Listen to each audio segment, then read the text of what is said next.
کسی اولاد نے، کسی نوجوان نے اپنی ماں سے نہیں پوچھا اماں جان جس بیٹی کو، جس عورت کو میرے لیے تلاش کر کے لے کے آئی، جس کے حوالے تو نے گھر کا سکون کرنا ہے، جس کے حوالے تو نے گھر کی خوشیاں کرنی ہے، اماں جان بتا جب وہ تیرے پاس آئی تھی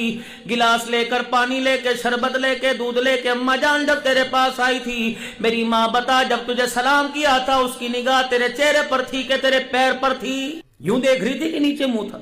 میری اماں آپ نے اس سے 15 سوال کیے، 10 سوال کیے، بتا ماں اس نے شرماتے ہوئے کسی سوال کا جواب دیا تھا کہ نہیں؟ یا دوپٹہ اتار کے، ماں بائیں پھیلا کے، بغلے بجا کے تیرے سے باتیں کر رہی تھی؟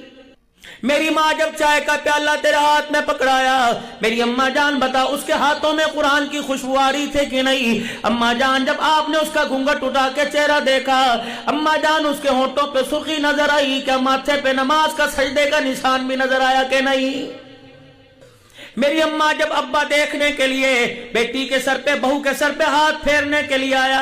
اماں جان بتا وہ ہنس ہنس کے باتیں کر رہی تھی یا رونے لگ گئی تھی؟ اگر میرے عزیزوں کوئی بھی جواب نہ ملا تو میرے بھائی کوارا رہنا گوارا کر لینا، اگر ایسی نوجوان لڑکی تیرے گھر کے اندر آ گئی سال گزرنے کی دیر ہے آگ لگا کے تیرے گھر کو جہنم بنا کے رکھ دے گی۔ رسول اللہ صلی اللہ تعالیٰ علیہ وسلم نے اپنے نکاح کیے، صحابہ اکرام کے نکاح کیے، بیٹیوں کے آپ نے نکاح پڑھائے، آپ کے نکاح کی پہلی ابتدائی خطبے کی آیت ہوا کرتی تھی یا ایھا الذین آمنوا اتقوا اللہ حق تقاتہ فلا تموتن الا وانتم مسلمون۔ پروگرام خوشی کا، پروگرام شادی کا، میرے محترم مکرم دوستو،